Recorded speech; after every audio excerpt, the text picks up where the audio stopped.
The Americans say they seized more than 6,000 documents from the bin Laden compound in Pakistan where he died. This is a highly selective release of just 17 of those. Covering a 5-year period, it gives some insight into the workings of Al-Qaeda, groups that claimed links to it, and bin Laden himself. Bin Laden did not necessarily die a happy man in terms of how he saw the direction of Al-Qaeda going. One of the things that comes through very clearly from the documents is his concern about the state of the affiliates, the lack of control that he had over them, and the damage that they were doing to the group's name and reputation. On Yemen, home of Al-Qaeda in the Arab Peninsula, bin Laden was highly critical of its failure to win public support and its operations against Yemeni security forces rather than American targets. On Pakistan, the Taliban in Pakistan's attacks on innocent Muslims almost brought it into direct confrontation with bin Laden and Al-Qaeda, who warned them to change their ideology, methods and behaviour or face unspecified public measures. There's also nothing in the released documents to suggest explicit support from the Pakistani authorities for bin Laden and Al-Qaeda.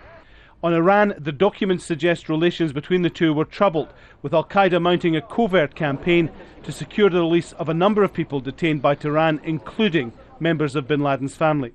On the Arab Spring, bin Laden's last letter, dated just a week before his death, suggested he saw an opportunity in what he described as a formidable event.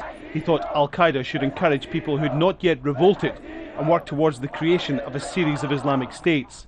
The Al-Qaeda leader was apparently so concerned by continuing attacks by the Al-Qaeda affiliates, which killed innocent Muslims.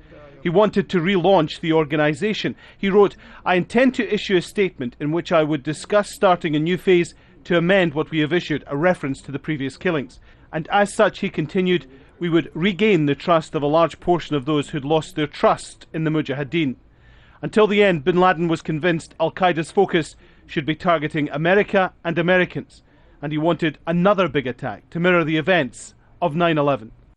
This highly selective release paints a picture that suits the Americans of a bin Laden out of touch and disconnected from various groups that claim links and loyalty to Al-Qaeda.